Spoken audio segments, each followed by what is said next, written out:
Għalkemm il-mużewijiet u s-siti ta' Heritage Malta huma magħluqin għall pubbliku l-proġetti kapitali għadhom għaddejjin b'ritmu aktar b'saħħtu minn qabel. Eżempju minnhom huwa dan il-proġett tal-Palazz tal-Gran Mastru jew kif nafuh il-proġett tal-Palazz tal-Belt.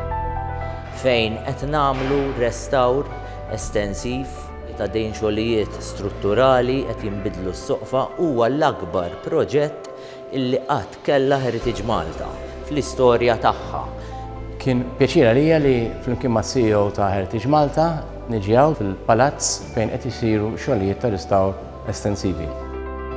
Nasab huwa l-ewwel darba illi r-ristawr ta' dan il-palazz qed isir mod komplut u mod holistiku. Huwa l-ikbar palazz tal-ordni fl-Ewropa, għandu wkoll l-ikbar u l-iktar armerija kompluta tal-kavallieri fl-Ewropa.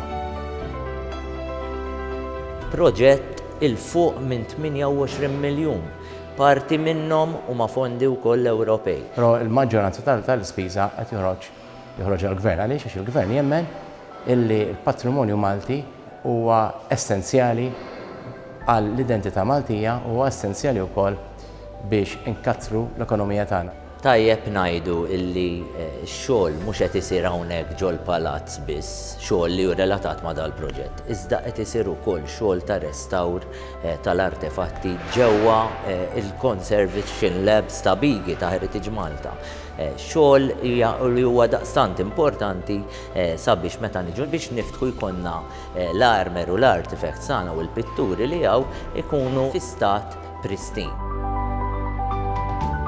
Għalhekk nixtieq nieħu l-opportunità u nirringrazzja lill-impjegati kollha ta' Heritage Malta, il-periti, il-conservators, il-kuraturi, in-nies tal-marketing tal-IT illi kulħadd b'xi mod jew ieħor kellu x'jaqsam u għandu x'jaqsam ma' dan il-proġett tant kbir. Impressjonat bix-xogħol u professjonalità.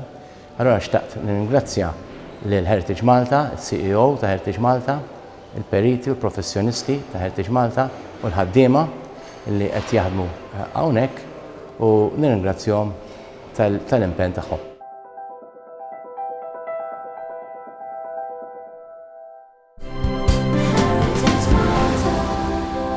Nagħtu futur lill-passat tagħna.